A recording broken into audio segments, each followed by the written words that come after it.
बिस्मिल्लाहिर्रहमानिर्रहीम। Class 10th unit number 1 quadratic equation exercise 1.1। पहला question है सॉल्व बाय फैक्टराइजेशन मेथड से हम इसको हल करते हैं।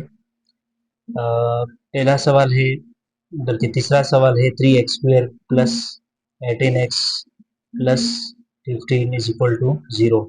ये क्वाड्रेटिक इक्वेशन है। क्वाड्रेटिक इक्वेशन क्यों है? क्योंकि जो वेरिएबल है x, उसकी वैल्यू इसका एक्सपोनेंट 2 है, इसीलिए ये क्वाड्रेटिक इक्वेशन कहलाता है। तो सॉल्यूशन में इसको एज इट इज दोबारा लिखते हैं। लिखने के बाद हम देखते हैं कि आया ये स्टैंडर्ड इक्वेशन है कि नहीं। जी बिल्कुल। ए स्क्वायर यानी ए एक्स स्क्वायर, एक्स का ये कोफिशिएंट यानी 3 को शो करता है। जो भी इसका इक्वेशन कोफिशिएंट आता है वो ए को शो करता है। एक्स यानी कि बी एक्स, ये बी जो है वो इस एक्स के कोफिशिएंट है, यानी b x plus plus constant value is equal to 0। ये स्टैंडर्ड इक्वेशन है। अब हम सबसे पहले क्या करते हैं, इसको हल करने के लिए हम इसको थोड़ा सा इनमें देखते हैं कि इसमें कॉमन है या नहीं। बिल्कुल है। ये इसी तरह भी हल होता है। 15 को 3 के साथ मल्टीप्लाई करते हैं, मल्टीप्लाई करने के बाद फिर 8 को तोड़ते हैं, दो ऐसे फैक्टर बनाते हैं जो मल्टीप्लाई हो जाए, यानी कि 45 आता है। यानी इसका इसके साथ जब मल्टीप्लाई करें, इसका प्रोडक्ट है 15 या 45, उस तरह भी होते हैं। लेकिन हम इसको थोड़ा सा मुख्तसर करते हैं, इनमें कॉमन उठाते हैं। कॉमन इसमें क्या है? 3 इसमें है, 6 3 जार 3 इसमें है, 5 3 जार 15 इसमें भी 3 है, तो 3 जो है इसका कॉमन है। यहाँ पे हमने 3 कॉमन लिया, क्या बच गया था? ये एक्स स्क्वायर रह गया था, plus 3 6 jar 18x plus 3 5 jar 15, ये हमारे पास ये आ गया था। अब इसको मजीद आगे ले जाने के लिए दूसरे स्टेप में हम क्या करते हैं, ये जो 3 इसके साथ मल्टीप्लाई होता है, इसको हम बराबर के उस तरफ ले जाते हैं, 0 के साथ डिवाइड करते हैं। तो हमारे पास क्या बचता है?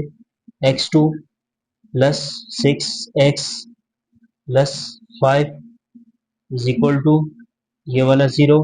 ये 3 इसके साथ डिवाइड करते हैं, डिवाइड करने के बाद भी इसकी जो आंसर है वो 0 आता है।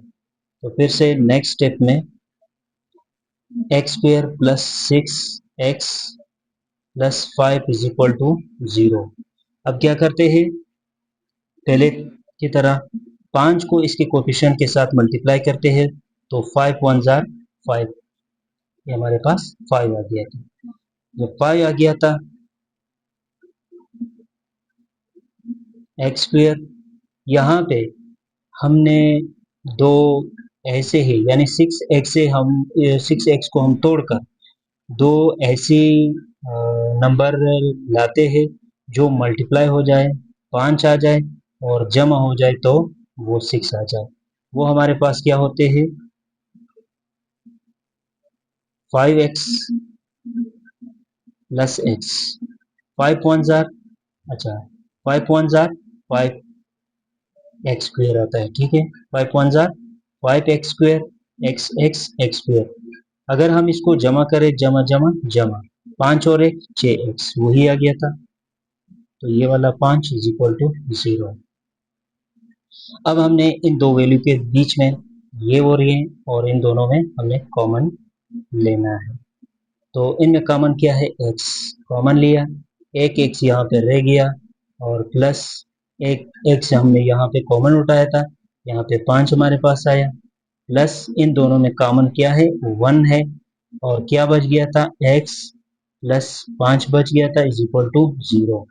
अब x जमा 1, x जमा 1, ये जो दो वैल्यूज है, यानी दो, एक्स जमा 5 एक्स जमा 5 सेम है, लाइक है, कॉमन है, इन कॉमन में से हमने एक लेना है, एक्स जमा 5 इज इक्वल टू यही वाले 0।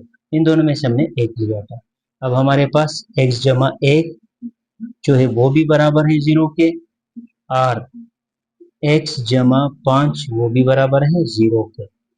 तो x इज इक्वल टू, ये जमा 1 है, बराबर के उस तरफ लाते हैं तो -1 आ जाता है। इसी तरह x ये जमा 5 है, इस तरफ लाने के बाद ये -5 बन जाता है। तो ये हमारे पास x की वैल्यू है। और तो सॉल्यूशन सबसेट क्या बन गया हमारे पास, -1 और -5। ये हमारे पास जवाब है इस क्वाड्रेटिक इक्वेशन का।